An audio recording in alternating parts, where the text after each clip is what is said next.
Makambo efungwami. Voyage aux États-Unis et zongi lisusu avec force. Ovandaka na poto na Belgique na France. Otika bana na Kinshasa, mwasi azali na Kinshasa, oza na posa aya na États-Unis. Contactez biso na ba numéro ezali wana na se. Toko sunga yo, pote mwasi na yo to bana na yo, baya na États-Unis. Bandeko nyonso oyo nzamba ko sunga ba gagner, tozali ko benda bino matoi.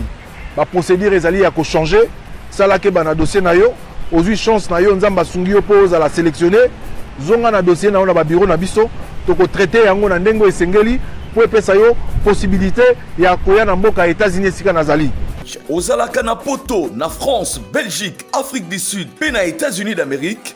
Otika mwana na Congo, otika mwasi pe bandeko na yo na mboka RDC. Ozana posa bakoma na mboka ya Oncle Sam na États-Unis d'Amérique. Tala occasion yango yo à ne pas rater avec Ben Lobich, le spécialiste en immigration américaine. Oyo azali ko travailler na ba avocat américain. Obengaye na numéro Oyo plus 243 81 81 11 214 et puis Obengiye na 001 200D 913 89. Obengi wana ozuiba instruction pona mwana mwasi to bandeko na yo bakende na États-Unis d'Amérique.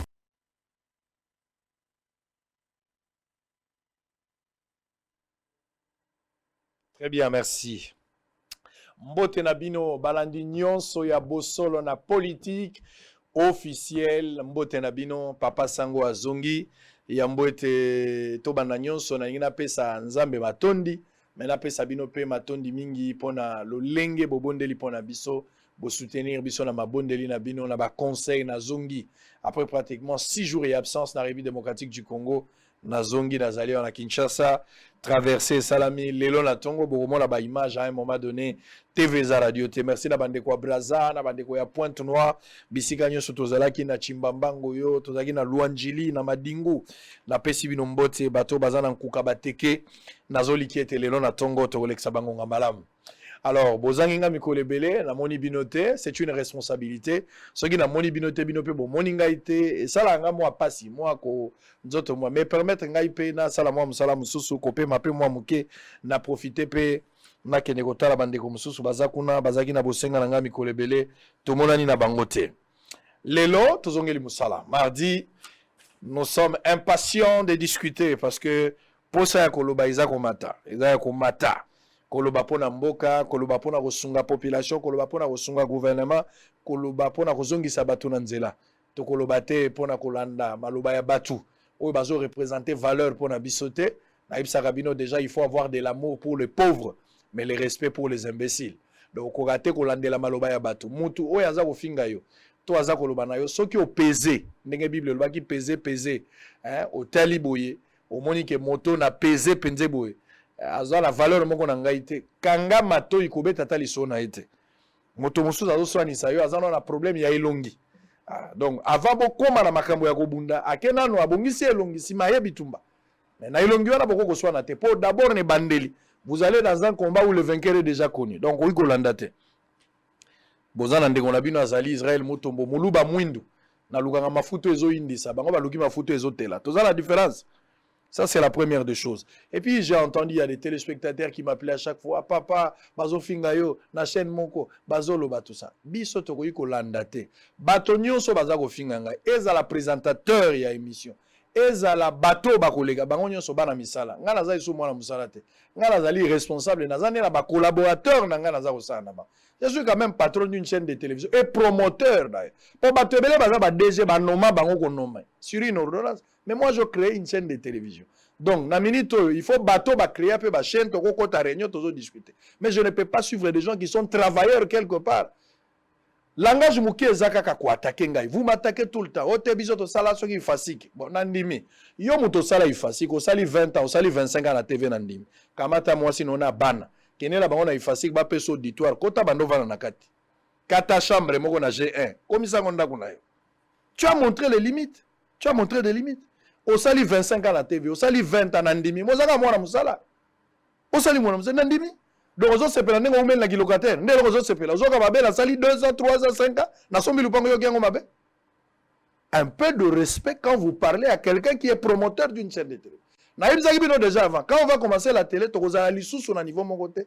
Parce que nous avons intervenir. Le rôle présentateur, mais promoteur, il y a. Il y a un moment ministre, va promoteur, il y a TV. Directeur général, il y a. Alors, yoko vanda, au cause de la jour, il y a journaliste. Pauvre monsieur. Alors, très bien, je vais vous donner des informations du jour. On va rester à l'essentiel. Il y a des gens qui vont mourir à partir de Ndako.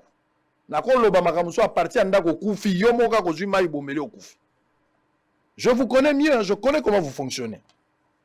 Si on vous achète par de 200, de 300 $, tant mieux, ça c'est votre problème. Moto alinga corrompre ngai, olingo corrompre ngai. Zongi sana numbonga minerval nyonso na tangela na classe. Tuna mama na ngai batongo ya ba 6 ans na bandako la moka quantifier yango soko yo ozui motango ya bambongo wana. Ndio ko corrompre ngai lelo. Kasaï Central, un présumé voleur de téléphones, se donne la mort dans une prison à Louisa. Steve Mbikaï décide de traduire Iber Kabasubabu en justice pour incitation à la révolte. État de siège, 68 hommes du mouvement NDCR se rendent au FRDC à Walikale. Ce jour-là, le 7 septembre 1997, Mobutu s'est éteint en exil. Destitution à Toumatouboana. Le gouvernement prend acte. Le gouvernement n'a toujours pas réalisé ce promesse. Les médecins menacent de reprendre la grève. Ituri, un militaire lynché après avoir tué un opérateur minier à Mambasa. On a besoin d'une solidarité active pour que l'objectif de l'état de siège soit atteint, a dit Bintou Keïta. Tax Ram, le ministre de Pétentique, Augustin Kibassa, devant les sénateurs, c'est mardi 7 septembre. Hector Kuper, nous avons fait des bons matchs et nous aurons le temps de voir quelques joueurs. Très bien.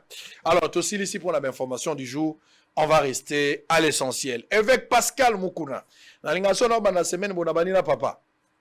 Banda, les fameux débats au Toloba qui Montapoli na forfait. Papa Mbote. Mbote Sango. Tokutani sous l'élo. Félicitations pour gagner la forfait. Vous allez prêt pour un débat, mais contradicteur a été, vous gagnez la forfait. Donc, Nzambe azwa lokumu. Alors, Boni, le Sambo, au benga base na yo. En tout cas, le Sambo est bien. Pourquoi batu bazo kamata makambo yo ya église na yo à chaque fois ceux qui au beti makambo ya politique peut-être ont frappé makasi makambo ya église ezo bimangati libanda ezo collé yo ezo gêner ministère te naza na kamoko précis récemment na église ozo te ya wana eza na cadre moko ya église oyo oza ko sala appel batu bazo ya kopesa misolo na bango avec la foi, ça n'a rien à voir avec la politique, mais zo bima libanda et puis batu bazo attaquer yango. Yo moko zomi mona teke politique eko bebiselo musala na yo. Mais moto za ko attaquer nga pona ko attaquer musala na ngai, je vis de ça. Ba attaquer basango basenga offrande te. Ce qu'on passer dans une église azo sengo yo za ko attaquer. Eza lokolo moto zene na musala na ye. Donc on le veut pour qu'on percevoir biloko na musala na yo. Donc ezeli ko zanga argument. Offrande de cette église, ce n'est pas un péché. Vous avez attaqué quoi? Vous avez attaqué, c'est-à-dire que c'est sans objet à Zangé le quoi. Est-ce que vous avez un millionnaire? Dans les millionnaires. Parce que Batumousso se belé présentant le rôle à millionnaire. Nathan son Zamba Pesio Mbongo Salim Salam Mbongo Yanzambi, n'a pas 6 millions. 1 million à pas maintenant. Est-ce que Mbongo vraiment il faut mouton le bagage? Il a commis millionnaire, il a millionnaire. Je ne pense pas. Très bien. Bato belé bazo juger ba pasteur lokola l'opium du peuple. Bino diamba oyo ba politicien ba expliquera ba exploitaka mingi pona olala sa population. Bo gagner belé bino ba pasteur. Botei bato ba na église ba pesi bino mabonza ba pesi ba dimo ezali recommandation divine bino bato boyebisi bango pe bango ba croire nango ba pesi. Mais en contrepartie, botongi bilo côté pour nous repérer sabato misala. Alors nous vivons dans un pays où souffrance est makasi. Maman Olangi paie son âme avec son mari bato batongaka moi bilo kwa mike. Mais bino bato botika li bosali le côté catholique ou bino bo kritikaka mingi. Yenda tongi ba école, yenda sali ba hôpitaux, yenda za ko sali sabato. Mais bino mbongo la bino la poche ya catholique pour la population. Est-ce que tout le banane? Il le banane Zambie le but que ceux qui boté sang malam botonga ba école, botonga bani. Nous sommes dans la Bible. Le but que Ce qui au bandi côté, il y a Tonga Bécole, Tonga Banine. Je ne pense pas. Toujours Salango, c'est plus que tous l'église et que tu occupes pour apporter quelque chose là-bas. Mais ce n'est pas une recommandation divine. Donc, catholique, c'est un bon naïté. Les ressources à la religion catholique, ça fait mal. Catholique, c'est un bon à l'État. Catholique, qui est mon voisin qui l'État. Ce qu'on commet au Canada, catholique n'est pas le bienvenu. Même les États-Unis d'Amérique, c'est à cause de ça. Catholique, c'est l'État. Les bazooka à ta quartier, bazooka est déjà place. Qu'est-ce que ça a à voir avec bateau, bandi, bango na zéro? Bazali la représentation, mon côté, eza na poto za wapi. Mouton zamba zo beng, a bandi na sans été, zamba sunga yepe kotonga ndako. Aza ko évoluer, bato so taxi moutoana, baso comparer na catholique. Oyo tilelo, mbongo bazo na l'État est belé, tilelo. Tina basaza baza ko réclamer. Balaka kinga mutu kana ba pesa te pasteur nini l'État pesa mutu. Ils ont passé ni. Mais bambongo bozo rati. Bambongo ba pesa bino belé, ça sans citer les noms de gens. Na za ko c'est la considération mais bambongo ba pesa bino. C'est un mensonge. C'est un mensonge. Bozo bambongo te. Un mensonge. Quand la bambo comme si on n'a pas passé comment l'État pesa ngombo. Balexanda ko baleksa mutuka. Puisque là, vous avez que tu peux ici, l'Alexandre. L'Alexandre, tu sont là que tu peux se débrouiller. Mais Bassango va se faire. Pourquoi besoin de bonbon? C'est plus ça que mon est justifiable. C'est plus cela besoin de ça. Tu as l'accès matériel. L'accès matériel. C'est un faux débat, son demandeur.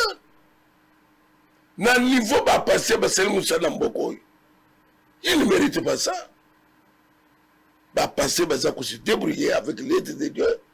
Bazo salandega, bazo sala petit moyen wana catholique a salina mongo ya l'État où ça y a été. Mais catholique a l'accès bonne foi au-delà de mongo à l'État, mais à s'implanter de part et d'autre, contrairement à Bino. Mais c'est ce que je vous dis. Là, ça va se passer à Pam. Là, c'est le macam ya Bekola. Bekola boni ya oui, c'est là qui a été belé. École fictive. Il met combien? Donc, catholique qui fait de ça, ceux qui m'ont dit que Bézula ne pas créer dialogue, l'État pas continuer le dialogue, va créer vérité des îles, l'État banga ça, va pas couler l'État quelque chose, la vérité des îles. Nous sommes séni. C'est pour avoir quelque chose. Alors, là, il que l'État est catholique a comme un oiseau. Donc, il ne faut pas que ça la comparaison. Oui, ça nous tourne à Makolo. Très bien. Bon, tu vas ça, Moko. Église est la perte monnaie, église de réveil, surtout la République démocratique du Congo. Bah, tu vas ça, Emmanuel Mbi et Moulaya. Oyo azali moko ya ba génération na bino ya bato bobandaki mosala azalaki na cité Bethel mais tant au moins molaye est arrivé que kobele bandaki bato mosusu balobaki poison bato mosusu balobi ezalaki malade malamu mais finalement ndekwaki d'abord ozwi nouvelle wana namoni yo okendaki mpe kolendisa mwana na yo namonaki yo namoni yo mpe na pasteur Baruti namoni mpe basala nzambe ebele baza kokende d'abord nouvelle wana mpo na yo perte monene nini yo ozokanisa lelo si ma kokende ndeko oza na souvenir nini po aza génération na yo ndo bandaki na bango bon nakoloba que apôtre pour ngai personnellement il était un ami mboka mobimba nyonso Égypte azalaki vraiment ami intime ya évêque soki ngai nazali ye azali soki azali nga mpe nazali donc eza na eloko te nga nazalaki kosala sanke ye azala azalaki mpe te na convention moko bosange nga mpe nazala wana donc azalaki ami proche ya évêque perte na ye eza choc aza moto asali mosala aza moto akontribue makasi na évangile na mboko moto akokontese aza te Si aujourd'hui on parle, il y a Bethel, c'est l'apôtre Mbille. Donc, Yende, Tokono Bakemu Sissa, il y a Bethel. Donc, Motoko Bethel, selon Bethel était, qu'on écartait apôtre Mbille. Ou en Nezamute Mbappé. Je vois Bako Beta Sekate sans yo. Exactement. Motoko Bethel, selon ya Sekate, Koubou Sénévek, c'est qu'en ce moment-là, à perdre ma sens, c'est bon. Donc, ce cas, c'est quand ils allaient, c'est pour cela qu'ils allaient comment. Ils allaient qui, à ce cas, Bethel, boy. Donc, dernière fois au moni apôtre Mbille Moulaya Vali Wanaye. Dernière fois beaucoup tani zakanto bo solo la tana téléphone ko yeba lisusu. Oui, année on est bandé. La quatrième paix. Donc, on a un long voyage mobile. Pendant que nous sommes en France. Très bien. Parce que c'est belle. Alors, namoni basal na nzambe belé. Namoni unité autour ya Ebembe. Bosangani belé, namoni ba photo, bandeko baza ko kanisa. Pourquoi unité wana na ba pasteur réseau zalaté à part Matanga? Pourquoi ka Matanga ndezo sangisa bino? Pourquoi garder unité na pona amulaité bana nzambe bala pe uni parce que à un certain moment église ekomaki lokola mwa wenge oyo pasteur na bango alobi eza bango biso pe tona passer bato bakotiaki même na guerre ya ba pasteur et puis ba pasteur bakomaki na likambo wana o baninga bazote ya bango baondi bango te ole batela mutu na mutu doctrine na ye mais comment c'est comme si c'était la doctrine moko universelle. Pourquoi beaucoup garder unité wana te ba pasteur batiala ba poison bazozanga kolingana ba misusu bazotia même bato na service abaninga po bagende ko piéger bango. Pourquoi vous gardez unité wana te? Bon, na koyi koloba que même Bible que quand j'étais enfant, na zele koloba lokola mwana, mais quand j'ai grandi, na bandi koloba pe lokola mukolo. Batu nyonso na bazali bato basali qu'évangile et yo kamana mboko. Bato zomona bazo défilé wana. Ezali batata o babundi basaki na basanze ete bake na bashe lelo bakomisi musala niveau ekomi na banze hier bazolanda ngai lisolo solo bana ezaki na kati. Les pères se sont dit que non, mettons de côté biloko ya pampam, il faut tout garder l'unité. Moment est commis, il y a tout quand même quelque chose là-bas nous besoin de ça. Donc unité on a bato komona ngo ya libéra. On est aux arabes à génération, on a bien notre besoin de sur la carte. Il faut d'abord ba mikolo basa l'unité, unité on a des obènes, ba nos besoin de ça. Question moko ya curiosité to aussi les samakambo matanga poto kota ma on politique. Mbie mula ya kufi mais du vivant moi na ya bandai côté. Apesi baton na mwana attaque ebomaki ba contestation ebele mais moi na te ya bunditi église ezalelo. Bato ebele bazo reprocher parce que pour na bato muso ba moni que moi na évoluer bato muso ba lobi pe moi na bunga kinzela. Mais ça ce n'est pas le débat. Débat na nga lingezala. Yo na aseka basi bate ya raté non? Mais ba linde bate ya. Ni yozo kanisa pour na aseka lobi soki okufi. Ozo préparer mwana ou bien okotika yango na mabuko ya bato ba kokokaka ba kozanzela. Non. Oyo yango muninga na kufi heureusement ka bomusaki mwana.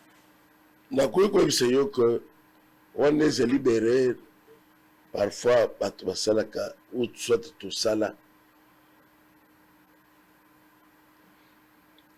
L'ère David bokonzi na ye esili nzambe azwaki mokonzi moko ya sika kombo na ye Salomon. Mais Salomon azalaki mwana ya David, ça n'a pas posé de problème. Soki ezalaki motu nzambe abengi ye et que motu wana aza na quelque chose de Dieu, problème moko ezali te. Eloko ezali mabe ezali ya kozwa motu oyo aza na eloko na nzambe te na kati na ye ozotya ye puisque ezalaki papa. Là c'est mauvais. Ozwi exemple ya apôtre Mbille. Mais même Thomas Paul ozobaki l'épreuve de mon apostolat on te l'humilié de vous. C'est-à-dire que moi dans ce musale moi na ne talisami kazangina quelque chose ya nzambe na kati. Assume le problème est mais coach mutu ça est loco on est demandé mais soki nakozala na mwana parmi bana na ngai oyo azali que tout au long ya ministère na ngai ndenge nazokende yango ozala deja na mwana moko alandaka yo na nzela azoteya mpe lokola yo bazali oyo bano na bano yo boti sikoyo nde fo bongisa bazali il faut découvrir que mwana aza na ministère sikoyo naza na prophète naza na kati na parmi bana na yo oui trésor azali parmi les serviteurs de Dieu donc na fini très bien faut kobongisaka parce que soko bongisi te après kozala msu pasi ya makambo ngo ekomaka surtout soki papa aza te oko kaka moto mosu abimi ante biso toza bancien ezalaka boy. Alors 24 ans disparition depuis Mobutu akufi. Mobutu Sese Seko Kukumbendo Wazabanga akufi 24 ans déjà mikolo na mikolo lelo yonde akendaki lelo nda akendaki nalingi na yebana no souvenir nini yo zanango yo vivre kita ya Mobutu nini yo Mobutu azalaki nango lelo to wana ngote o soki fallait ko yiba na Mobutu fallait to yiba yango to ko kanisa yango ti lelo ozo kanisa Mobutu regretaka Mobutu ozo kanisa na nini ngana kanisa ka Mobutu na lobaka ngo pe polele que to kanisaki que Mobutu azalaki plus mauvais mais parfois c'est qui bon te Mobutu eloko na kanisa la ke mingi si Mobutu asangisaki mboka ya Congo bozomona na tango Mobutu y avait l'unité ya Congo eloko wana nde esalaki force na ye gouverneur ya ba Congo mais aussi le gouverneur l'Équateur moto Équateur aza gouverneur na Kasai unité nationale moto Kasai aza gouverneur na Katanga donc c'est à dire que Mobutu asalaki de façon que Congo ezala uni malheureusement Kabila le père aye bala moko azongisi biso na sima musika ti parlement ya mboka ekomi kolongwa olie sejao bazoke Lubumbashi donc c'était déjà pante munene na oyo Mobutu atekaki jusqu'à ce que lelo ekomi gouverneur epa na bango bato nyonso epa na bango eboti tribalisme ya makasi oyo toza nango lelo. C'est ça la différence. Qu'est-ce qu'on peut retenir dans la présidence? Les lots qu'on a crié au Moni, na Guinée, qu'on a moni que coup d'État et salami, président Kei, Mobutu azora pouvoir na coup d'État, Simanango Balongoli et pas musée, Kabila Mouanaye, finalement l'élection salami le Félix Aye. Leçon il y a vie au-delà de makambo politique. Leçon il y a vie aux autres tirés. Tant aux hommes on moto azalaki 32 ans à pouvoir, moto a monaki yende seko na seko. Kabila Mouze a yéné mouto a gagné, Ali Atamie Langota Kei, Kabila le fils, 18 ans à pouvoir, leçon et à vie, au batubako retenir dans l'Ikamboa les années. Et l'autre, le bosso, n'a pas été le coup d'État, n'a pas été toujours. Coup d'État, il y a des gens qui ont été mis dans le coup d'État, ils ont été soldats. Les coup d'État sont de blancs. La base de cause na Guinée la dit Camara a mes caca mais ils ont pendant un mois c'est plus que vous avez ce matin donc coup d'état ce sont des blancs dernier salamiwan bangunde baselem dernier salamaki na Mali même l'air oye salamakiao d'accord les pères ils étaient derrière alors la leçon les choses étaient pour la présidence. Ils ont la cas suite ya Kozanga Koyoka.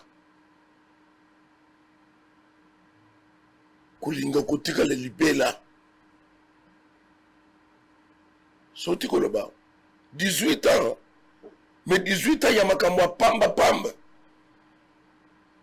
18 ans, c'est la taille à Kitoko. Il y a deux solutions méchantes. Oyoki batona bezolo bake tokozonga musozonga wapi tokozonga wani na yebonge ya bakoko na bino ebonge ya famille ebonge ya bachelaki o ya tokozonga ye obomi osali nyonso nakozonga akozonga te. C'est-à-dire que voilà au moins eloko esalaka ke makambo ozoloba niya kozanga koyoka ba collaborateur bazopesa yo mwa mutu makasi bazokosa yo. Mais quand même Kabila a félicité 2 mandats après Kabila tiki na pouvoir. Akoki peut modifier la constitution. Kabila avait cette possibilité de modifier la constitution après 3e mandat. Tout jeune qu'il était. Mais Kabila a dit malgré goût à pouvoir, malgré possibilité à la majorité dans l'Assemblée nationale, Akoki a modifié la constitution. Mais Kabila a respecté la constitution. A boy ko briguer 3e mandat, boy ko modifier la constitution. Oh, Brazzaville, on a la outil en Angambo. Comme déjà ceux qui ont combien de mandats. Kabila a accepté quand même la volonté constitutionnelle. Il a refusé. Dans ça, il faut reconnaître quand même grandeur. 18 ans, ça fait 2 mandats. Parce que tu nous parles de 18 ans. 18 ans, il y a 2 mandats. Parce qu'il y a eu d'abord chemin 1 plus 4. Mais tous ces Américains. Kabila, non, soit les Américains. Bon, tout est comme. Kabila bandi bokonzi na 2006 ya yemoko penza. Ti 2011 a été na 2016 élection salamité glissement de mois 2 ans. Likolo. C'est ça ce que je te dis. Mais les réseaux c'est le glissement, il y a bien, il y a Moussalama la Moussali. Même plus 80 c'est quoi? Si c'est pas manœuvre. Ils en manœuvre. Na quoi quoi c'est yoko. Tobeta kama solo mususu. Mais comme ça la religion comparaison il y a Kabila et les Brazzaville là. Yo où tu Brazzaville? Au mon aéroport où tu Brazzaville? T'as le stade? Où tu Brazzaville t'as la banzela? T'as que tout le monde ça d'amike basali. Collier à moins 0. Na Brazzaville Collier za iloko pamba. Ko comparer ce sont que suna Kabila te. Ça soit umeli na pouvoir. Ça soit umeli na pouvoir mais c'est le makambo Kabila te. Kabila umeli na pouvoir a sali le komoko te. Ko comparer ce sont que suna Kabila vraiment les élus locaux ko comparer ce sont ngombe. Makambo ba comparaison mikolo ezoboma. Bosembe na pesi mbote lipasa. Makambo ba comparaison yo nezoboma. Non, so za munene boye, ngombe azaboye. So ça la comparaison. Ba ko sibiso na 5 janvier. Mais les bakei. Tout est 5 janvier vous allez qui wapi?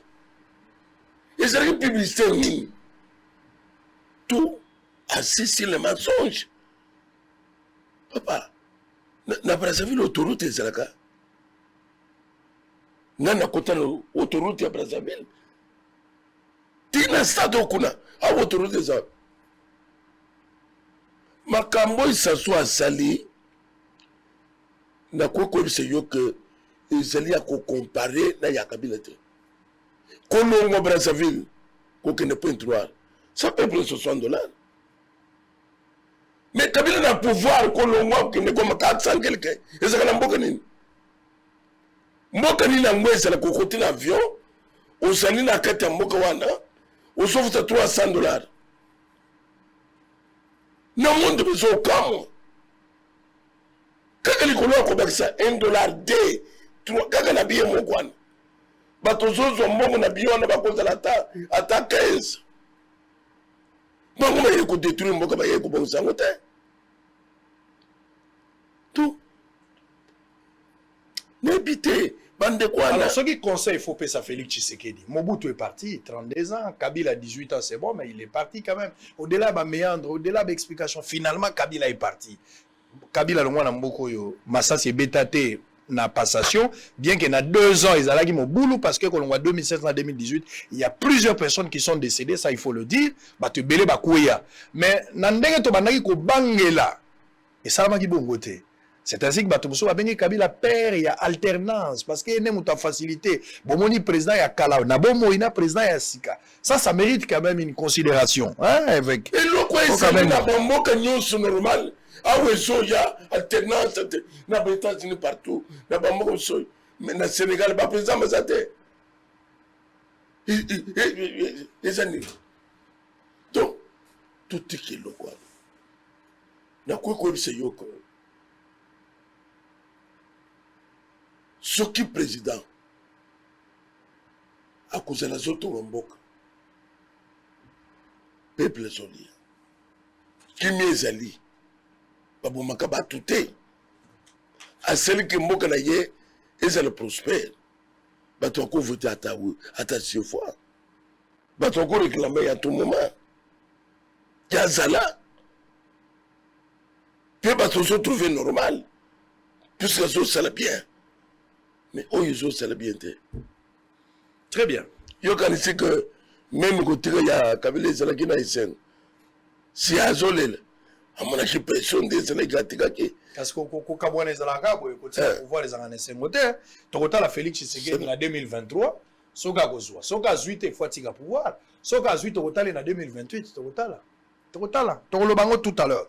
Alors nangi to zona dossier ya Numbi John Numbi aza wapi John Numbi akoma wapi au moins kika ya toyibi place ya Kendaki à côté na mai bakuka tout ça nyongwa kuka bien que basisi na nte il est parti. John Numbi akoma wapi l'agneau John Numbi akoma wapi mo santo John Numbi akoma wapi amona réalité basango na epe na zoyo kate na tuni ndeko nanga Chibin hein Chibin Jean-Serge Chibin je te salue mon ami je t'ai envoyé des images tu n'as pas encore répondu hein trouve du temps viens m'expliquer les images que nous allons voir maintenant nanga na yeba ba image perquisition yo armée sali na ndako ya John Numbi na lingi na yeba d'abord yo za muninga na ngai Chibin naza kozela yo awo la pression nzela okoleka na bosolo soki ondimi ce n'est pas une obligation soki ondimi okoya na kochayo ata na débat yo na pasteur Gili okozala bino mibale nazo fungola débat wana awa na che pasteur Gili koto na che Chibin ovanda oya ko expliquer ngai vidéo nazo mona nazo ebate eza montage ya pouvoir en place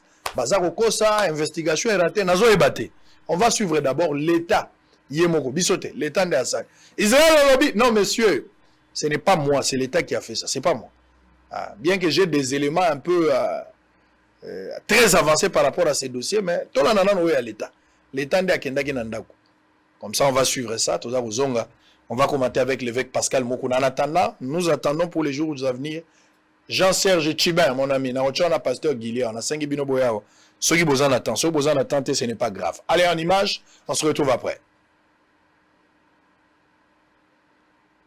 Lors d'une descente effectuée par les services urbanisme et habitat, accompagnée par la police militaire de la ville de province de Kinshasa et d'autres services, en date du 30 août 2021, à la résidence gendarmerie John Numbi, située au numéro 5 des avenues des Orangers dans la commune de la Gombe, une saisie importante de quantités d'armes de guerre comme mortier 60, mortier 80, PKM, AK-47, lance-flammes et autres a été trouvée dans la dite résidence ASE, à la surprise générale de services de l'habitat, constatant l'existence d'une poudrière à la résidence privée d'un chef militaire. Poursuivant les investigations, une autre descente a été effectuée en date du 1er septembre 2021 et cette dernière a permis de constater l'existence de plusieurs cartons contenant des copies des procès-verbaux et d'autres courriers dans les dossiers affaire Éric Lengue, de l'assassinat du défunt président de la République Laurent Désiré Kabila, de l'affaire Bundoudia Congo et l'assassinat de Tchebeya et son chauffeur Bazana. Plusieurs photos des personnes inconnues ainsi que des images sur la mort de Tchebeya. À noter la découverte dans la dite résidence d'une chambre bizarrement équipée d'un lit d'hôpital et d'un grand congélateur aux odeurs de corps humain. Sur instruction de l'auditeur général, les échantillons ont été prélevés par la police scientifique pour des analyses approfondies.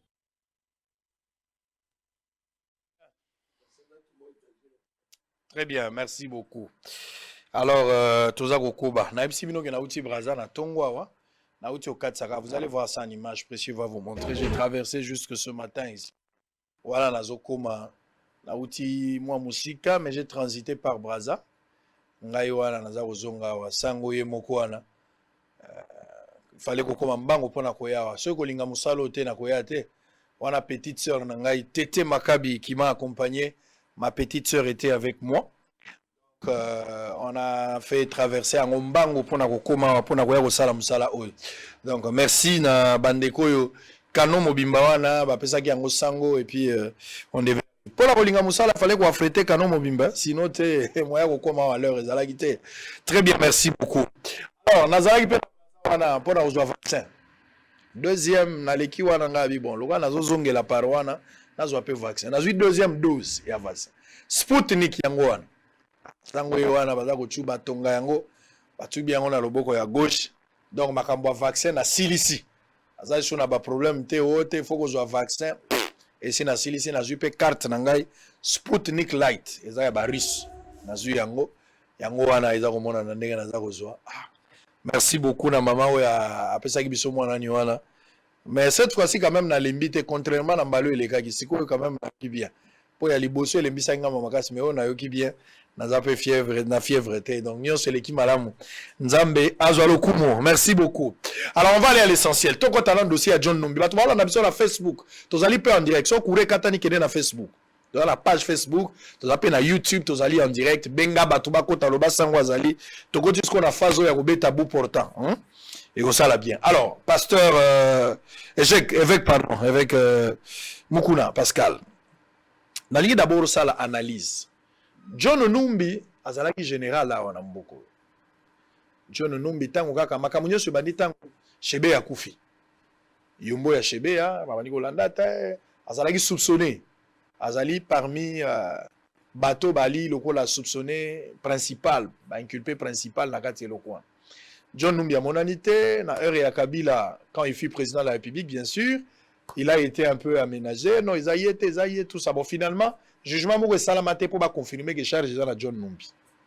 Et leki. Et ko sala que président de la République ya sika Félix Tshisekedi azu bokonzi. Tango ko sala makambo remaniement signé mo ordonnance John Numbi atikali ka coopérant place moko bati été fallait ba sala ku remise et reprise na saluer ndeko nanga Barnabé ko aza na prison azolanda biso o tozo réclamer ba bimisa ba Barnabé ba bimisa mama Saro il faut ba bima parce que ba umeli mikolo belé.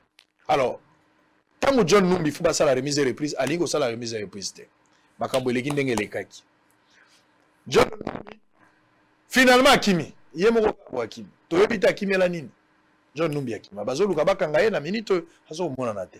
Siko bakei kotala moko ya bandako ya John Numbi. Pasi na kati bakuti bibembe. En croire cette vidéo, bakuti bibembe na congélateur. Neni mutu akoza na motema kamati mutu atie na kati ya congélateur. Je parie fort que peut-être procédure ya koboma bango zalaki bakoti na congélateur bakangeli malili ya koboma oka kuna na kati. Je ne sais pas qu'est-ce qui s'est passé. Mais pe ba dossier ya ndenge na ndenge. Ya ba Shebe, ya ba Eric Leng, ya ndenge na ndenge. Analyse nini yo tali John Numbi le puissant na kati armée les lois ont mon anaté mais ba révélation à modèle au moni yango ndenge et loko liboso na lobaki yango bien avant ne veille patriotique et ça d'abord loko ya kozo mutu général na moment c'est une formation à ta militaire ah oui c'est l'électronicien général colonel nebiseko ke nakute na ndeko moko nga na bibie kasaye l'aéroport nga na kiti na avion ya telemi wana bato asala bato batourne asala bato batourne kaka boyi ah natali me o kayembe oh aso changa boyi les cas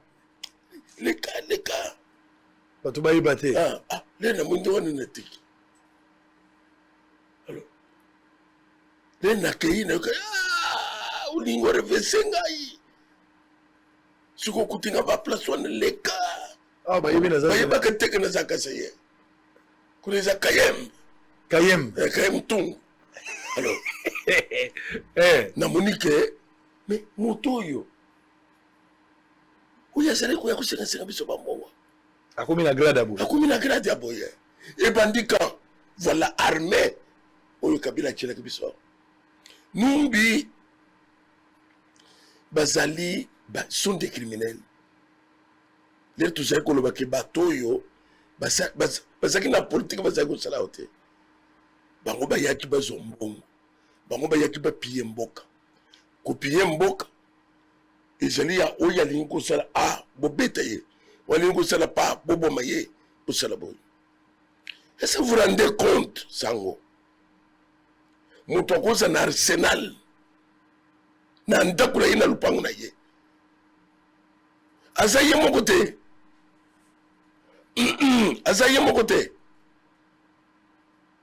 même ba parcelle ya bakayimbi oyo ya kufi oyo balandela ba parcelle nyonso wana lero soka basolo bake tokwambrase ville oyo il comptait sur babiloko na bango oyo oyo bacetia na mapango na bango mais na moment na est bazoluka baarme mais botala baarme eza na ndako ya motu afandi na yango kaka ya kosala bato mabe. Deux, nous sommes comme au Congolais, où il y a cause jusqu'à présent, si il y a bateau. Osa si mon bango, bon anini. Talanda kuya mutu, dossier ya kabi le père. Oba sambis, au lieu na tribunal militaire, où soit ya bisoy, et ça nanda kuya mutu. On nous parle de quelque justice au Bango, il y a Bundu Dja Congo. Où ils sont tous à la télévision. C'est pour cela même qu'il y a comme un Bango. Bango, la vérité Kobima. La vérité Kobima. Bato Kamo. Donc, Bundu Dja Congo, dossier Kuna, il y a Bundu Dja Congo. Le Gamboko Kam. Mais, papa. Nene éviter que l'enga zakana ngola. Nene éviter que l'enga kima. Eric Leng. Je vais te dire que kima. Pour jour Eric azo kima. Tout ça la bonne information. Hein. A commis Manjili, a commis quartier. Ça c'est le reportage. Un coup d'état raté. Coup d'état raté. Tout ça l'a endayé. Si on y a une direction, vous n'avez pas besoin de mission. Mais bazo c'est une mascarade. A commis côté à Ferbois. Quand on va casser mon loco, on continue à congélateur, Akimi à traverser. Ce sont des criminels. Ce sont des criminels. Mais ma cambia que c'est la marche yango. Awa, l'état-major n'y a pas de parti politique. Normal. Mais papa, dans un pays, beaucoup de gens ont boyé. Bato fandi calme. Comme c'est le resate. Biloko ya kotombokela. Biloko ya kosala ba déclaration. Biloko ya kosala ba marche. Basaka marche te. Biloko ko pesa kanda yango. Yango te bango ba sozela seni. Ya président seni. Wana ndio so pesa ba kanda. Mais on ba so bombande kuna bino na congélateur. Na congélateur. Ndo moni ba weli mbangu. Na ba parlementaire pour ça la loi à table avant à table après c'est à cause de ça. Vous croyez que cet homme peut faire ces choses sans bénédiction? Les joueurs sont salement oui, les organisations bien établies. La photo non soit Congolais boni ba kufina mboko na ba. Donc avant babo moyo ba kanyo photo. Ba yeba kiteke kobima. Ba kiteke kobima. Wakato lengu bana sama iposo limaka. Ikolo. Maintenant. Ba c'est qu'on va besoin ba défendre ba to bazana ba na passe justice za bienté. Nenga yewana Erikeleng. Ba photo cabinet fongola qui a besoin. La bureau juridique on va fongola qui a maman. Il y a maman besoin de défendre Eric. Donc c'est pour vous dire que bango basana les soko pesa ba toi hotel. Et loko numbi akimaki à sentir que kolongo na ngai na musala na kuzala polele. Ndetino moni akimaki makambo. Est-ce que il y a cela qui n'a pas de koyo balande la bande nyos non seulement bango balande même na ba poto ce que c'est que makambo ya bibimi ba procureur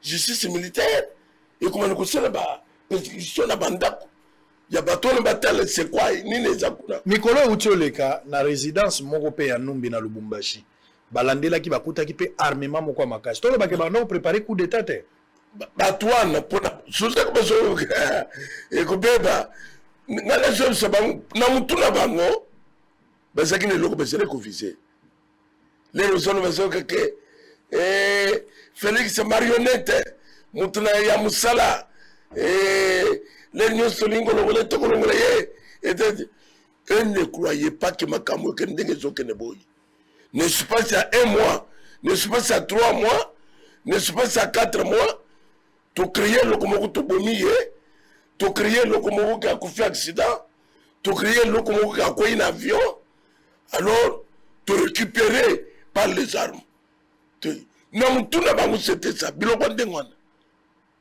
Zambe mutu azaka to que ne confondre bango et puis ce que beaucoup ont été pas ensemble beaucoup cela on va plan yos mais plan na bino les autres simbate mutu azo confondre bango c'est Dieu makamana no limité bango no kono bezeki ba metteur en scène zamba ko bimisa bango tiba okam le loba ko anga ne ke ba bomaki chebete puisque vous avez quoi là nena ko anga lisusu ese ba ko anga ne ke bezeki ko bomba ba tout et gros à la montage politique de Félix Tshisekedi akamati bato bache babiloko tout ça pour s'attaquer na Djem. Félix a la culture wana te. Politique andengana Félix azana te. Politique andengana zana bawo na Félix te. Donc pour Félix le moment azana politique ya mensonge, ya montage, ya ceci non. So que ezali kwana azana pouvoir na bamulo asali. Abominani. Donc pour le moment, on a exigé la perquisition là, presque officier militaire rebelle. C'est possible même la Kingakati. Au lobby, même la Kingakati. La perquisition. Oui. Mais Kobima. On évite que Zouma soit en prison. Zouma soit en prison, vous avez la liberté provisoire. On évite que Sarkozy soit en prison. Sarkozy. Mais lui, c'est qui? Mais cette histoire vraiment dérange. Il y a Zanan. Où tu connais pas pour Alpha Condé? Nakita Tcheboui. Papa, n'habitez Congolais, il faut mon macamonine. Pour aller, il faut mon macamonine. Pour aller au bas. Donc, pas seulement mon macam yabusob. Où est-ce que tu mais ma cam normal, on a fait la côté. Papa Nangaï, ba congélateur bezo chabatu. Oui, nous bien sûr, azo sale yemoko. Sans que les sangs soient na bayeba. Nana yambaka ba jena pe perdre. Ngai. Na biro na yo. J'ai des images. Na biro na yo. Na sana ba image. Ya ba jeune pe perdre. Na maloba. Nous avons des choses. Nous savons déjà que Biloko est allé. Dans le moment où il est trop bête à monter en prison. Nous savons. Oyambi bango tango éveil patriotique ou bien tango zagina bango. L'éveil patriotique, même si on tout ça en matière. Naza comme ce que papa n'a pas jeune à PPRD, ce n'est pas un secret. Des grâces que nous avons des images. Yamakamo Banobaki. C'était ça leur système. Pour faire peur aux gens, ce sont des dossiers très sensibles. Dossier à Chebea, dossier à Bazana, dossier à Bundudia Congo Massacre, dossier à Eric Lenge. Ça va dossier beaucoup très sensible. Lenga quand même ton monique mais Armatungulu. Armatungulu. Comment tu dis quand même Armatungulu? J'étais dans le fleuve. Armatungulu, pas comme dans le cimetière Nîmes. Tout ça, vous croyez que ça va passer comme ça? Ça va passer comme ça. Après, toi, le peuple sur la télévision, le peuple sur l'homme. Son idée, conscience chargée. Donc, on ne va pas convaincre le peuple congolais. Mais tout ça, la démocratie. Mais démocratie, il y a solo, et il y a Kokanga, démocratie, c'est pas Kokanga. Bongo Zuma et pas la démocratie exacte. Sarkozy et pas la pleine démocratie. Ça dit, selon le monde arabe, que le régime a passé, na pouvoir de Félix Bako le belo côté. Selon le Fouba Kangaminoko. Alors que la démocratie, contradiction, il faut ça. Il y a un billet qui reproché na pouvoir actuel. Il contradiction. Non, contradiction na bangote, batum sousou. Bako c'est le son na contradiction. Ah, Fayoulou, Mozitou, c'est bon. Nana comme c'est yo que bande ko ñu save c'était perdre. Qui sangai. Contradiction parce que ça les gagne. Bango na moyo congé. Il y a 50 ans. Régime passé, il faut pas qu'il y ait des congé il y a 50 ans. Oui, ne peuvent pas parler. Les Mobutu Longo. Ou l'entend qui débat, il y a ton Mobutu dans la télévision. La plupart va qu'il exil. Non, même pas au Tigala. Ba ope msou bazala kia. Yo sont dans des débats. Pas ton Mobutu, il se comporter très bien. Puis c'est moment qui toko le banin. Te, ba wo mi sumakas. Baso ya pe baso le kebele ka pesa kebele mongo yo boya kina yango. Mongo bino boya kina bo yawa ye loko te na maboko.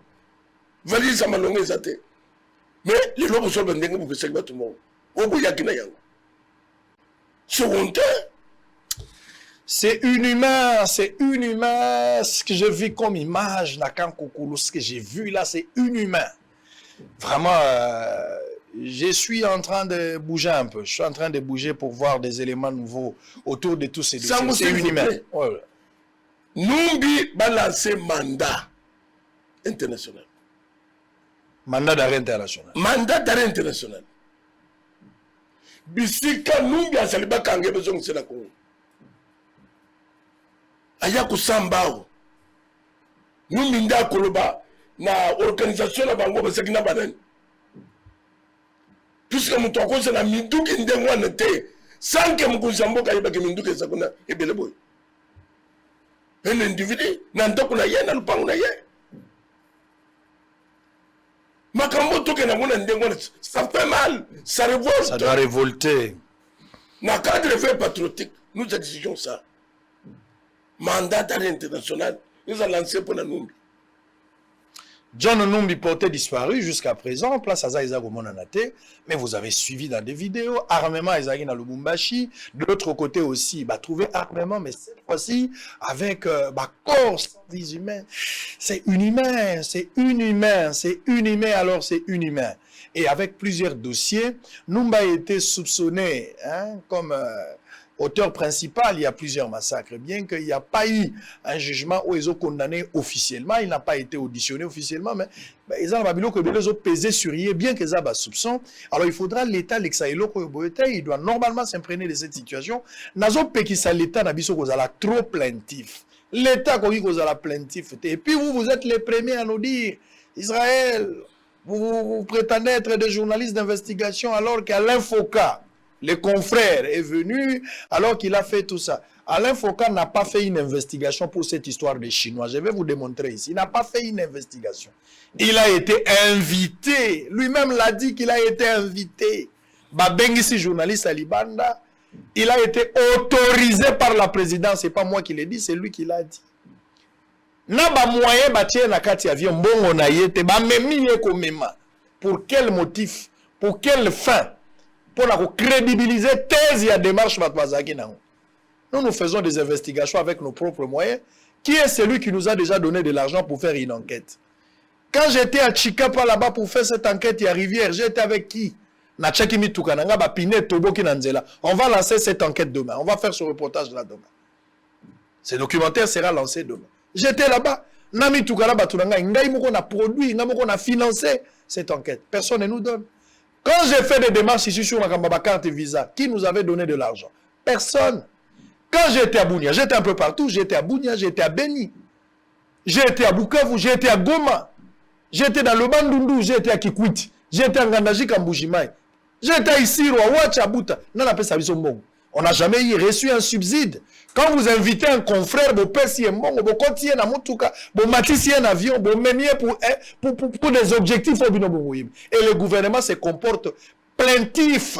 Le gouvernement zoli langa na yebite na zo combattre ni ba chinois bazo sala. Biso pe tozo yebate en tout cas na mboko yo. Bato baza la décision bazo se plaindre. bato baza la décision bazo kamwa ya lokola ndoki azo kamwa ndenge ni mutu akufi alors que mutu ale mutu. Vous prenez des gens pour qui? On fait ce travail dans ce pays avec beaucoup d'engagement, sans financement. Vous allez donner la gloire. Quand vous voyez les Boudjakira, tous ces gens qui travaillent, vous voyez des Bossembe, les gens qui travaillent, les Tiani et les amis qui travaillent, n'a pas moyen de bord. Le gouvernement ne nous a jamais donné quelque chose. Les enquêtes dans des provinces, le gouvernement peut s'habiller. Personne n'est derrière nous, on fait ce travail. Mais vous si quelqu'un, vous venez avec vos quotidiens en avion et il y a des Congolais à la diaspora ici. Il a fait une dénonciation. Et nous avons fait plus que lui bien avant. J'ai démontré des dossiers ici. Moi, j'ai démontré des dossiers ici. J'ai fait la révélation d'un dossier ici où l'État était en train de perdre quelque chose de plus de 3-4 milliards de dollars. J'en ai parlé ici. Les gens ont expliqué le dossier à modération. Mais je suis le premier à avoir dénoncé sur ce dossier-là. Quel complexe. Quand c'est un Congolais qui dénonce, quand c'est un Congolais qui fait la démarche, vous êtes contre lui. Quand c'est un étranger, vous êtes derrière lui. Je n'ai pas un langage xénophobe, hein, mais je dis que c'est un confrère, mais qui n'est pas congolais. C'est un confrère qui vient d'ailleurs. Il a payé pour son travail, c'est bon. Il est fort, il fait son travail. Mais il ne faut pas le comparer par rapport aux autres confrères congolais qui travaillent nuit et jour. Avec des graves révélations, avec des menaces politiques et judiciaires, mais continuer à travailler. Très bien, on va revenir ici pour prendre John Onumbi. Il faut vraiment des enquêtes sérieuses pour dégager la vérité autour de cette question-là. C'est ainsi que j'aimerais à ce que prochainement, quand Jean-Serge Tchibin, tu seras ici pour le compte du PPRD, de l'autre côté, il y aura le pasteur Guili pour le compte de l'UDPS. Pasteur Guili, il va expliquer Nganaï Banano. Président m'a dit que voyager à Sali 100 voyages, 250 millions de dollars. Toujours le bango siko. Na évêque. Koto yoko expliquer nga Jean-Serge Tchibin, toi tu es là m'expliquer biloko ba moni nanda ko John Onumbi. Montage ou une réalité. Ce que c'est une réalité, sentiment no ezanine. Vous avez des questions. Je vous attends ici. Si vous êtes prêts pour demain, on va le faire demain. J'ai besoin de vous. J'ai besoin d'avoir de la lumière autour de cette question. Ah makamboza lissu ya musika tolingo pour la batio en face à moi. Tal évêque a gagné la forfait. Contradicteur à Kimi. Évêque a gagné la forfait. Voilà kende kuna te so na ke bazo landanga ina zo mona lokwa ba ko landanga te o Kimi na forfait ya kao. Très bien, on va revenir. John Dimasco appelle le jeune à se prendre en charge. On va prendre cet élément. Toza Zonga, toza siko dossier à Félix Tshisekedi ba voyage l'équipe selon Batumsusu. Donc quand on a marche à la Moka, évêque va rebondir autour de ça et puis token a processus électoral. En image, on se retrouve après pour la continuité. À tout à l'heure. Avant sa sortie officielle, la nouvelle classe politique pour le rétablissement de la dignité nationale peaufine des stratégies pour une réussite totale de cet événement. À cet effet, elle a organisé un cercle de réflexion à Kinshasa avec comme thème implication et apport de la jeunesse dans le processus du renouvellement de la classe politique et le rétablissement de la dignité nationale. Après échange et débat, Serge Lukusa, secrétaire général et porte-parole de ces mouvements, estime qu'il était temps de réveiller la conscience de la jeunesse face aux enjeux de l'heure pour qu'elle cesse d'être le marchepied des politiques. À un certain moment, la jeunesse était considérée comme marchepied, surtout d'une classe déjà passée. Mais cette fois-ci, nous avons appelé cette jeunesse autour d'une réflexion pourvu que nous puissions encore faire la promotion de ces valeurs et que nous puissions savoir que ce pays nous appartient à nous tous. Nous devons faire quelque chose de très important pourvu que nous puissions encore donner une certaine légitimité dans nos institutions et le rendre encore plus forte qu'avant. John Dimasco, président de la nouvelle classe politique pour le rétablissement de la dignité nationale, a dans une vidéoconférence appelé la jeunesse congolaise à se prendre en charge pour le renouvellement de la classe politique congolaise et la dignité nationale. La nouvelle classe politique pour le rétablissement de la dignité nationale appelle à toute la jeunesse, quelles que soient vos provenances, mettons-nous debout pour sauver notre pays. Signalant par ailleurs que la nouvelle classe politique pour le rétablissement de la dignité nationale promet une forte mobilisation dans les différents coins et recoins de la RDC pour matérialiser la vision de son leader, John Dimasco. Très bien. Alors, namoni gouvernement la biso. Bagé ko découvrir mine moko ya ba chinois. Olobaka langa ba période moko lobi papa niveau bateki mboko jeka mine ko tela masuti. Namoni mine on habite sur précieux ces images là. Bande ko bakei bakomi quelque part bazoko kota na mine te namoni ministre ya mine pe abandi koloba bandi ko se plaindre ministre de son état namoni président ya FEC namoni bato ndenge na ndenge na kati ya réunion bango pe bazolela babi tozo comprendre te ba chinois ndenge nini bakoboya biso tokota donc mwana ekolo lupango mazolela ndenge ni locataire aboya kota na lupango bazo exploiter illégalement ba image yango ezali vous allez voir ça na lingi yo moko tala yango un colonel s'est rendu même sur place après passage na bango bino moko botala ba image abongo ezali ebele oyo bato bazo exploiter mine na mboka na biso ba minerai ebele baza kozwa yango sans que biso moko tozala bénéficiaire nango ezo senga mopaya te pour rappeler pour toloba yango tolembi pe to continuer kaka koloba mais crainte na biso yali pour gouvernement bandi ko s'interroger na place que azwa mikano na likambo wana donc gouvernement comme pe téléspectateur na sika ke yenda azwa mikano prêcher ba image wala mi balezali on va suivre ça na lingi yo moko tala otala makambo ba mine autant to zonga comme ça on va parler à tout à l'heure. L'administrateur militaire assistant du territoire de Mombasa, le colonel Maxime Pomboa Tchishimbi, faisant la ronde des quartiers du chef-lieu de ce territoire, est tombé ce jeudi 2 septembre 2021 sur un groupe de 9 Chinois et 4 sujets ougandais qui travaillent illicitement dans un carré minier situé à 6 km de Mombasa centre. Nous sommes dans le village Sayo, groupe Manyangwe. Ici, en 5 jours seulement d'exploitation, plusieurs dizaines d'hectares de forêts sont partis en fumée. Des arbres déracinés, des champs de paisibles populations détruits. Les dégâts sur le plan environnemental étaient commensurables. Et pour couronner le tout, aucun de ces Chinois n'avait un document sur lui. Bref, ils sont en séjour irrégulier dans le territoire de Mombasa. Sur place, le colonel Maxime Pomboa Tchishimbi, administrateur militaire assistant du territoire de Mombasa, faisant l'intérim de son titulaire en mission, a fait un constat amer. C'est un constat amer. D'autant plus que le travail vient de commencer, ça fait 5 jours. Mais regardez les dégâts sur le plan environnemental. Je trouvais des sujets chinois avec quelques Ougandais. Il y a des éléments commis à leur sécurité. Et je suis venu en comité de sécurité avec le chef des chefferies. Nous avons constaté qu'ils n'avaient pas sur eux des cartes. Aucun document sur eux. Ils sont en situation irrégulière à Mombasa. Alors, ils ont déjà commencé à exploiter. Il y a toutes sortes de machines. Alors, c'est inacceptable que des sujets étrangers puissent se balader dans notre pays sans un document sur eux. Précisons que ces étrangers à séjour irrégulier dans les territoires de Mombasa travaillent en partenariat avec la coopérative Komituri dans les groupes Manyangwe, village Sayo, en chefferie de Mombasa.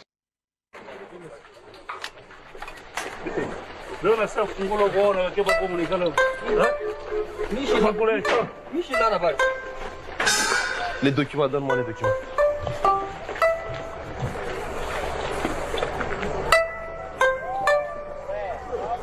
Ah, papa.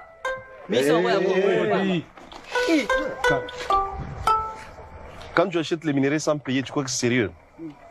Comptez-moi tout ce qu'il y a comme sac ici. Et à partir d'aujourd'hui, vous ne devez plus acheter les minerais. Mwambi, tant qu'elle va régulariser ma document pour la minerais, là, il m'a minerais, il m'a cousa, pas bien, il est bloqué après. Passeport. Oui, c'est anglais. Passeport. Passeport. C'est ça. Très bien, ça. C'est comme ça que De 2006. Alors que c'est déjà reporté tout ça.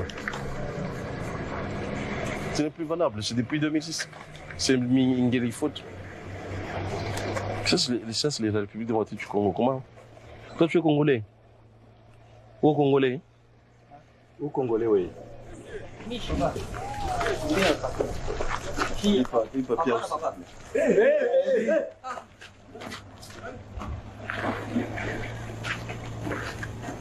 est fou. Tu es fou, toi?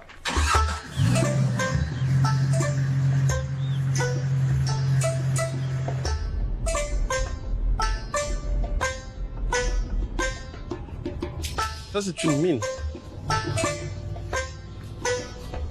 c'est une carrière que nous ne connaissons pas. Bon, nous sommes en train de découvrir avec vous, oui. N'est-ce pas? Oui. Nous sommes en train de découvrir avec vous la carrière. Donc même au niveau du ministère, on ne connaît même pas l'origine de l'entreprise. Vous avez l'air surpris, monsieur le ministre. Oui, apparemment, c'est une carrière qu'on ne connaît pas. Très bien. Voilà depuis 2006. Avec Mboka Yango, peuple azo souffrir na richesse à côté bakonzi bakomi na bango ba journaliste bakomi pe ko se plaindre nga nazo comprendre te makambo ndenge mukonzi azo se plaindre tango zo mona bo sentiment no ezanini richesse o esengelaki population ye moko azala nango lelo azala nango te 9 sujets chinois 4 ougandais ba séjour irrégulier au moniango mais bazozwa na bango mbongo ndenge bango balingi chinois obakangi balaki alakisi na passeport kaza congolais Congo na yoti Congo ya mukuna Congo ya mukuna Congo ya Tshisekedi ya Kabila ya Lumumba ya Joseph Mobutu Congo ya Sama Lukonde Congo ya Sango lecture na yo Sango na peso exemple ya Guinée ou de Salomé la Guinée. La Guinée. Nous condamnons, mais nous devons condamner la communauté internationale. Faux. Et sa condamnation est solitaire. Et Zali, le colo bomi, au Bandiko Sambis. C'est presque la même chose. Bateau Bazako se plaindre, on a un débat qui. Et nous commençons à les alliés et alliés au Balobaka. Roni, mascara. Mascarade, le couteau monene. Tout dénonce ça quand un cadre veut patriotique. Que ma belle union sa Congo était comment? Où était Muganda 2006? Chinois congolais. Bayebi, que bateau le bezala kawana. Banani bakogi ko sala. Carrière monene ndengwana sans que gouvernement yeba c'est faux sans que c'est faux bazomona batuloko banani bazoba bien nini ndio zoko zaba que pesa bango mbongo je vous dis c'est oezali muyibi oyo bandeko bachakao batu bache batone za bango eza mabele na biso nyonso basi batekango bavie ezoya ezokita na nzela monene tikaka reporte na nzela bazwi baminere ekei systeme na bango yango wana oyo azozo moto okipe moninga aza te moto okipe moninga aza te yo so moni colonel na bapolitinga. Donc, aux hommes, on a mon toit qu'on a la politique, t'as la politique. Le gars a une image à Kibali Gold Wana, n'est-ce que n'a na kati kuna na kati. Le gars on a. C'est-à-dire que ça peut la coûter les aïeux que ah on a tout comme ce que bande ko yina mboko ya. Mais Dieu zamba zanzam. Niveau ya ba sopi makila. Niveau ba yibi. Niveau basel d'exstruction. Il y a quoi comme ça que nous avons la vengeance à se venger. Ça, il ne faut pas s'attendre à Yango. Donc, ils apprennent à côté de ce que battre comme mascarade. Le gouvernement, il faut avoir des décisions, il faut identifier combien de mines tozan nango banane baza ko exploiter, bazwa mikanda wana ndenge nini ba contrat nini bango basignaki, il y a des contrats qu'il faut revoir aujourd'hui pour ils ont profité dans mboka te. Bien sûr. Ata bazwa expliquer en français ba modération, ba français belé, il y a des gens oyo ba tripatrouiller ba central l'état, ils prennent de l'argent l'état pour bénéficier nango te. Mais là aux hommes chinois zobim ce passeport, je suis congolais, chinois. Lingala ya malonga zana yango te mais aza congolais même na tango ya Mobutu même na tango ya Kabila père étranger moko comme na mine na intérieur ya mboka te kaka na tango ya autorité morale nde tango ba étranger ba côté na l'intérieur besoin la zone minière. Oui, étranger n'y a pas mais bango n'y a pas. Très bien. Retourne à question, je suis en train de me demander, je vous pose la question. J'ai suivi le ministre, maman la ministre Yamine, Nalandi est présent, en fait. Bazo s'interroger sur cette question. Mais moi, je vous pose la question. Parce que bino bolobi que les Chinois wana baza ko exercer sans titre, aucun titre. C'est que baza na séjour irrégulier ndenge balia. Beaucoup ebisangai ba Chinois wana, nous avons un état, nous avons un gouvernement, nous avons une armée, tous on a ba service et renseignement, tous on a DG Mezali. Beaucoup ebisanga ba Chinois wana ba limo à partir à Chine babi na peta machine ngai. Ba se retrouver na coin wana, ba bandi ko exploiter sans que l'état ne soit informé. Nani a pesa bango autorisation. Parfois tu te le peux bien te. À côté on a comme ba militaire ba fandi wana pona kengela bango. Mais pour exercer place wana militaire à Rosala. Ba ko tia bango na détachement. Le problème est ami. Ni banga zalia. Ba tu vas revendiquer au koya ne lokoboy. Ba tekeli yo. Ou bien mieux trouver que bouton est au salate. Au zonga bande quoi. Bouton bouton est au salate. Bon changer non. Tu changer yote. Mais bah dès que le logo bouton sous ce salate, tu changer te. Ce que le bon changer te ni. Allô. Après quelques minutes, on commence pas souda bailler. Et monsieur. Namboko, je sais pas. Et logo sengabiso la présence, il faut renforcer l'autorité de l'État. L'État ba mona kaye partout. L'État est presque omniprésent, omniscient, on a l'État partout.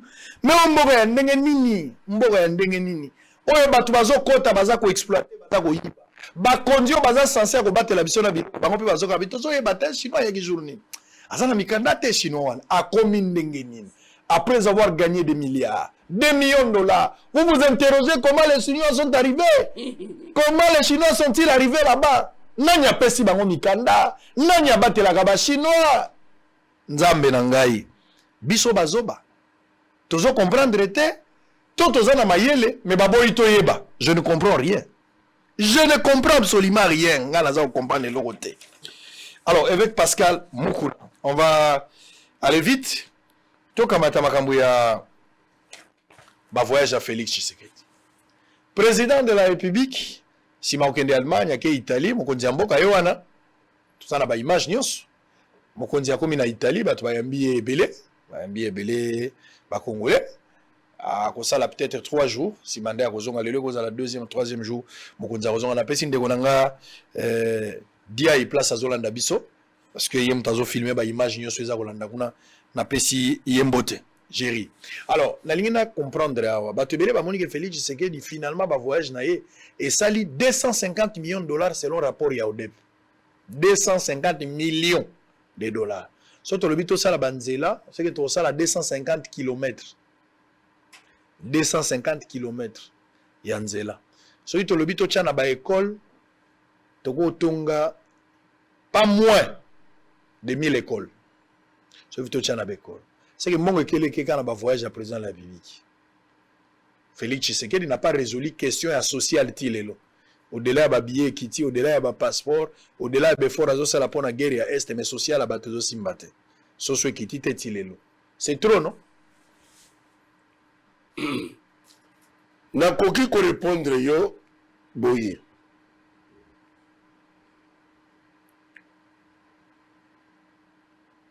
« 18 ans. Tout le monde qui m'a côté à Zotanga, bah voyage là, bah mon réseau kende. Pendant 18 ans, nous avons cette coalition, il y a bilo qu'on soit. Il y a 100 voyages. Voyage à Kabila, tu y a un nombre de côté. Ce qui est là 20, ce qui est là 30. Au départ, banda ko compter tes selon. Ah. Donc on doit compter nombre de voyages à Kabila, c'est là qui était. Nambongo, on y a zéro qui utilise le voyage. Et il y a Félix. Ce qui Félix, à cause de la zone, c'est le voyage pour n'atteindre intérêt à Mboka. Même avec 300. Problème est là. Problème est là. Puisque le président Félix a compté le voyage à loisir, à Zotamboula pour Mboka. Mais ce que nous avons quelque part à Fandi, pour nous juger le voyage à un président C'était trop de ton école. Bon, pendant 18 ans. Vous ton école bonne. Pendant 18 ans, même maman yem, babon chango. Pendant 18 ans, Galia Mesokouf. Pendant 18 ans, hôpital quinoise. Penayaï s'écroulé. Pendant 18 ans. Quand Kokolo, bazo kata bilambaya, 2 familles dans Kamon Studio. Quand Kokolo. Pendant 18 ans. Pendant 18 ans. Ce sont le peuple aliak. Puisque quand on peut besoin de somme, on a $3. Parce qu'on coûte 100. Bon, besoin de choix bango. Monopole, on a besoin de tirer l'eau. Est-ce que on a besoin de leçon, il y a coupé ça bateau. Il y a voyage à Félix. Tu crois que Tonga. Tu crois que Salinine. Balo Beko, le Bassiba Tonga. Gratuité, yao, bateau, le besoin de ça bango. Yango, bango. Pour la gratuité. Même au départ, quand on a dit au Congo. Puisque bazo salanine, balingi, omoni, ils ont l'opposition sous. Bazo c'est l'opposition par rapport à Mamping et Zolande Bim. Bazo c'est l'opposition par rapport à Mamping et Zassimana Bango. Il y a que l'opposition, au voyage au Kepoto, qui a besoin d'un aéroport. Donc, Bango Bakolo, le biloko a noté. Il y a 250 millions, il y a Félix, tu crois que Tonga Nango, et tu crois que c'est Bassala Guinine. Bazo ba 10 ans, c'est bon 18 ans. Et ça dépend à Bino, Bila Félix, premier mandat, beaucoup de apparemment, parce que Bolingi va contredire Binote, Bolingi Mouta Lobelo Rote, Bata Félix, Bata régime Yakala, Basalate, contradiction réalité, Batigala no Félix. Donc Félix, Azana, il faut Batika Yekaka. Yo Kaneb Sayo. Bato Kanabadinte. Les Rosono Bawane Yo Sarakinin. Pendant 2 ans, Namikolo. Vous voulez que Moutoua Salamine, na moment où je suis en Mindoki. Dans le comme c'est yo comme Félix, c'est jusqu'à présent. C'était nous ma félicité. Kuboto le bateau kaka. Mboka na maboko. Ce n'était pas facile. Kuli osolo bawana, ils ont ya. Jusqu'à présent, bateau c'est ko ben c'est biloko ko liya isa bango. Bambeki kakao. Soso $10. Carton Yaboye 15. Mané me c'est la réaction. Et ça kabango. Non, mon gars Koufa. Seconde, n'est pas encore le projet Félix. Même s'il faut contour et salama boy pour battre Balia et salama. Félix a collé sa bateau. Félix a roulé sa bateau na foi. Pas na foi. Bon bilo ekoya jour ni. Ekoya jour nini. Omonika ka ndenge politiquement batakali maboko pam. Ndenge pe côté économie baso boto le monopole, il y a bien importation, il y a bien conyos. Puisque ndé bazana yango. Kala mingi te. Kala mingi te tozala na foi to kolia. Na ça comme c'est yo que oui, salami déjà et l'équipe. Oyo, bakwa ko bandana yango te, il fallait ba banda place au bandilwan. Ya patron na biloko bafuta ka donte, bato ya nini bo basala ke lokote, mais besoin de tsaka biloko cher. Basali katna ko zala démasquer. Jusqu'à ce que bato ba ko banda ko lelo ko na Brazzaville. Brazzaville ko li ezali. Ezali ko pamba. Na Brazzaville. Ça bandi na avion. So mon discussion. Bato avion besoin de discuter comme si bambo comme souba salaka bacha ba bien ndengwana. Et ça kolandi sandenge bakende kina bango. Ndengo moni tozo déplorer bato ambe ya ba kareminye ndenge moko na oyo. Le lobby est quitté même socio kita. Très bien. Alors, on va prendre le dernier point. Ikamboya marche dans le processus électoral. Mais IGF, il faut que batte la maboko. Il faut que bonne de la peau naïe. Nzambe appelle ça IGF santé madame. abatela ye pour baza ba espèce rare à voie de disparition. Ngana bagi heureuse la maman qui vous a mis au monde. Monsieur Alingeti. Israël, tu parles trop en bien, même Naouti na Brazzaville, va toi singa lobi mais babuso azo ngango tu bazo benga IGF, monsieur IGF, ngana za IGF te.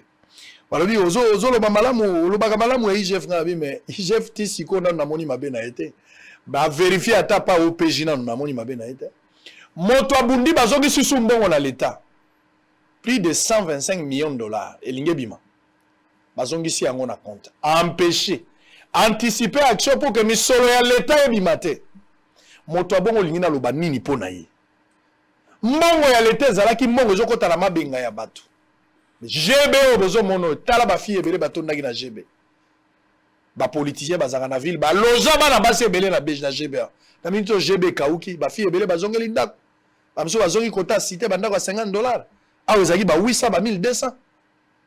Mbongo ya l'état kolia ngo lelo komi na problème. Pourquoi na koloba lolendo ya moto wana te? IGF na koloba malamu na ye. Lelo na kutali na politicien atindi moto akendo sombela ekisi na pharmacie. Apesi $50.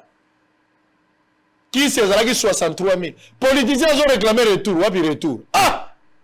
Politicien abandaki kopesa $500 pour na Novalgine. Pe abosani retour. Mais lelo azo landela 28 000 ya likolo. A compter payer mon galobi, ils ont 2000 politiciens. Batou basila kanzambe, batou basila. Bazo landela 2000. Zo landela 2000. Le seul mot que muta gagné $500. Mais bozui na ye la politique et l'équipe na mbongo na ye. Nganga kamo kandengi mutazo longa. C'est grave.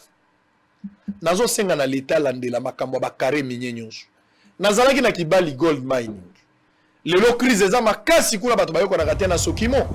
Sokimo na bango esimbaka te. Awa nazala kibali gold mine yango. Tala babiloko yango. Nazali o kibali. Na Isiro fallait kokota Uganda kokende Aruti na Durba. Awa na komi ya nazawa pe. Nazala kati ya kibali gold mine. L'état esengeli ayeba po Sokimo atakaka bango na makambo ebele. Faut l'état landela yeba qu'est-ce qui se passe là-bas. Sokimo ezotelema te pona nini. Awa na koti na se mabele na plus de 800 mètres. Omonaki confrère ya Libanda yeko kota na kati. Ageko sala enquête wala koti na se mabele. Moi je suis allé là-bas. Kibali bazana aérodrome na bango mobimba. Na kati ya Kibali ozomona. Aérodrome ngana zana 800 mètres. Presque 1 kilomètre na se mabele. Soki fondement ça na kufi. Na zana kati. Bazana aéroport mobimba ya bango aéroport. Oyo na lukina tambola na yeba place wo les omona. O les oya na état brut ozomona yango ezana no mabanga ozomona te wana ba noir bazali mais place wo rezo bima boy mondele ga yemo congolais azate yemo ka tshake lamba zu wolo na ye o nyoso za ba karemi baza peu près na 1800 hectares 1800 hectares place baza ko exploiter carré tokoti na sa mabele on a suivi le dossier nous avons été là-bas nous avons interrogé ces gens-là nazala ki kuna aéroport mobimba toze la bato a Sokimo ba ko compléter ba élément na bango poto publier cette enquête parce que bango ba pesi version na bango faut Sokimo compléter ba élément na bango c'est grave ngai wana nzako tambola toza wapi toza na Kibali gold mining mbule beti drone a eu problème toza na kati toza ko tambola pona ko yeba ce qui se passe là-bas au moins moi j'ai reçu accéder ici bien que le gouvernement a la place azoko kota te ministre Amina azoko kota te mais ngala koti tina kati ngala koti na Kibali na koti na place basalaka. Le gouvernement doit suivre, il y a beaucoup de choses à faire. J'étais là-bas. Aéroport na bango yango eti, aéroport yango. Talana na lobana aérodrome yango. Précieux va nous montrer ça, tu vas voir ça. Aérodrome yango. Oya la carte ya Kibali, mutakota kuna te aéroport, awa avion na bango yake kiti place wana zupe matière, basala yango 2 fois na semaine. Ba zupe matière, ba kena ngo muchanga na bango. Bayaka nango pe ba kena. Bango ne bazo déclarer bango bazana. Pas de contrôle dans cette histoire. Yango, j'étais là-bas. Le gouvernement n'est pas entré, mais il y a la kota. Ce qui a kota qui pas chinois, il y a la kota qui a. Évêque, on va terminer. Au moins il y a la kota. Vraiment. Ba chinois ba kangi porte, il y a la kota tina Kibali. Alors, marche ya la muka, le 15 ko inda mabe, ba to bazana balabala loi ya seni wana, ndenge bazoni ngaba imposer kadima makambo za ko simbate. Pona nini lelo yo basali na Nzambe bino bandeko nyonso bako kovanda nanu te olie koforce mpo malonda bomaki bato na makambo malonda bato ebele bakufaki lelo ekotya motu makasi eza na ntina te namoni Martin Fayulu na Mozitu bapropose même na calendrier batie mwa calendrier bango balingi maponomi esala basali mwa baproposition le 15 mars ekozala mwa makasi bien que bazo accuser quelques personnes namonaki bato moko babenga la tiango balobi selon bango balobi ke bato ya IDPS bapesi bato bamachete pour que attaquer bateau nous pas organiser match pendant les 15. Je n'ai pas de preuves, mais avec information je ne sais pas comment tu vas réagir. Journaliste Moko Pakangami autour de ça. Tatiana Osango autour de ça babimisa journaliste. Journaliste c'est Sengeli Abima parce qu'il y a un monsana. À mon gars Bakangay pour le logo. Mais ça pour la liberté d'expression et Sengeli babimisa. Lecture dans les années. Bon, lecture dans les c'est lié à que si réellement bapesi ba confession religieuse ba désigner motu marche ko salamade puisque il y a 8 confessions religieuses 6 ba poni candidat ya kimbangiste 2 bango baza contre ce qu'on marche pour ça ce qui a solo démocratie ezali et que tout ça attend la démocratie c'est la majorité les candidats politiciens à Katezani puisque c'est les candidats confession religieuse. La mouquette, tout ce que vous parlez là, pour nous, pas confession religieuse. Donc il y a quelque chose qui ne va pas. Ou bien, pour l'autre, il faut que tous les cas en il faut que tous les cas en loi la majorité est la catholique. Ah, donc, pour protéger, il faut bandima. Le gouvernement va nous limiter. Si ce ne représente rien. Ou à demander tout seul, jamais. Jamais. Où est ce pays-là, il y a catholique. Donc, on est une marche sans objet. Makambo kusela marche yango ya bakongelateur na mitu ya bato. Makambo kusela marche yango tala photo ya bato boni babomi. Makambo marche yango makambo ya président Seni. Marche likamni. Marche ya balengo bakufa na bachebe. Preuve yango tangible. Bazuna ndako mtu Arsenal. Na mtu kwa msoke makambo. Oba to réagir, bezo réagir te. Mais tala ya Seni ndengo zolo bake marche zali. Mais tala ya bezu ba tuna congélateur.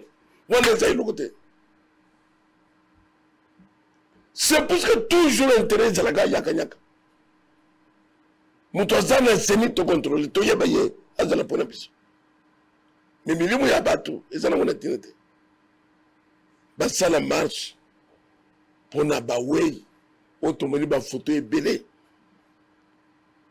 Otomoni on dirait morgue pour exiger justice. Ah, morgue na ba étagère. Pour réclamer justice. O bango bazé global. Que toujours ça la marche balandela bato kabilo.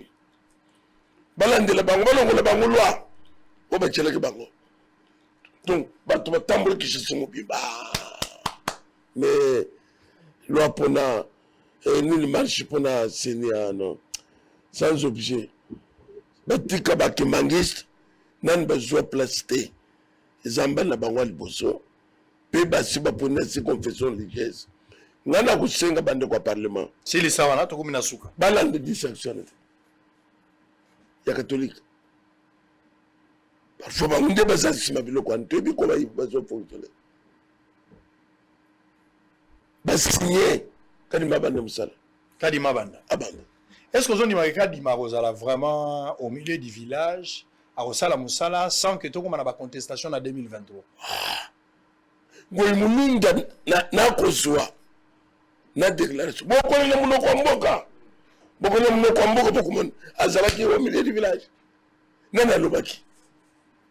apparemment bino molingo sala ba revanche na bato eza revanche te kaka si faut kotalisa bato kadima nano aye te babandi kojuge kadima ndenge nini akozala non somona kao soki bakaseye bazo bakunyatanyata bato lokola bakayasi jugement ya liboso eza nini ese lelo bazwi banyatinyati bato bakayasi tokosala jugement seri kadima te mais sur mongo emulunga nakozwa bokole na monoko mboko bokumoni biloko na busala bilo oh ese moto asini akoloba bongo azolelisa banene monoko mboka asalaki yango ese marche moko esalamaki kabila azalaki kotya bato nyonso oyo nani asalaka marche kobanda kaka na malumalu koya koma na nanga nani azali kotya bango c'était monsieur kabila nani asalaka marche na mboka oyo ou bien où est Dio? Où est Dio? Très bien, merci. Avec Togomi Nasuka, les gens ont épargné un exercice dans le Tombola Mabo. Pour nous, les mamans ont moulaï fonatiawa. Ils ont 20 ans, il y a existence, il y a l'Ikondi protège, bandeko yo bubuli yondela na pesi mbote mbota maela mo bobundi. Alors que makamba ba sécurité bandaki na mboko binonde bo pesa yango sens, binonde bo chaki misolo, binonde bo chaki nyonso. Et puis au former batuna professionnalisme na monaki on a matata tete kabo na matanga ndeko tete kabo ndenge mobilisation ezalaki tu sens le travail professionnel ya bato bayebi musala donc makambo ya sécurité likondi nde aza penza mokolo nango na sepelaki nango ndeko 20 ans mwana koli 20 ans expérience mususu bozui une nouvelle aventure commence bokenda liboso boumela je pense que les gens vont suivre ça à 17h à 16h pardon maître Peter Kazadi sera notre invité tout à l'heure makambo ebele photo tunaye mais on attend également le débat entre les pasteurs Guili et Jean-Serge Tchibin du PPRD pasteur Guili de l'IDPS il faut ba mekalongo sala nazana ndeko moko auti Mbujimai bokomona ipe mikolo ezako ya azali syndicat ye na bambodi moko tango abeteninga na matoi na zuika tije koto na chiawa ngala bi mutu akoloba boete aye donc bokoyoka ye mikolo ezali koya alors nalingaki na benga batu nyonso dans le calme il faut pas suivre les attaques nous allons rester dans l'essentiel to sala musala kolanda makambo te omoni entre bato bayekola kokumba motuka na auto école na bato bayekoli opesi mwa kazi ya masanga opesi mwa soso ya bomoi po bayekoli soko kumba bato yo bakumbaka ba remorque eza bato bayekola na nzela omona bango ka bona remorque ake Congo central ba chauffeur ba yombe ayekolaka apesaka moustiquaire mais bao bakenda auto école mingi omona bango ka bakumbaka ba catch et puis ba accident mingi eza na villa bato ba botami na likabo bazali nzamba apesinga mwa likabo ya muke loba nyonso yo koloba mais nzamba apesinga mwa likabo ya muke nazana et nous continuons à faire le travail lokola yo moniki oleki oumeli na musalo sali 40 ou sali 60 ans on a raison kende na ifasik vanda kamata mwasi na bana bakatelo chambre na salo banda koloba place wana biso tozo sala musalo et puis ngala kosala sous débat na mutu te sangwa ko ikoloba te oyoka mutu biso te ngala okene na émission la tete babengi yo te koya te et puis mutu muso tali eka bolo bia kozala faux face mes frères na bino église ozala choix te ko pese ka mbote olingi to samba bongisa elongi silisi makambo elongi yeto samba bon papa liloba suka liloba suka zamba pambolosa amonyo kokite po batake za ebele omoni mutu uzo taleka bobia ndeko azana azobela azana na poma po il faut babongisa bon soki il faut aya to bande usama makambo ebele mais otali bolobi tout ceci ngape na za mutu. Quand les gens m'insultent, ma famille a zagoyoka. Ba proche nanga bazoyoka. Ngape na zamutu na zali bendete. So na lobina bando démarrer za na bato musu ba goliata. Mais le quoi na zomi tia na po ya ba promoteur ya chaîne, directeur général. Et que bato azo finga nga la plupart ba za na misala moyena landa bango ezate. Na bité zanzala. Le quoi la bosemba le gars qui a wa lobaki bato belé bazu misala. Bosemba ozela moi 2 semaines iso so tokoloba moi muke. Tant tokoloba po bazo mo ba garantie. Mais bino bato kozwa mbongo so biso to lobi, so ba moi terrain. Po kotika na français. Mboko zozo mwa mkio ko kangata bibo auzui to pesa bino musala dans 2 semaines avec merci. Alors on a fini, vous allez suivre cet extrait à 20 ans Likondi, on va se retrouver à 16h avec maître Peter Kazadi et le même plaisir Bosolo télévision 13h30 les journaux. À tantôt, merci.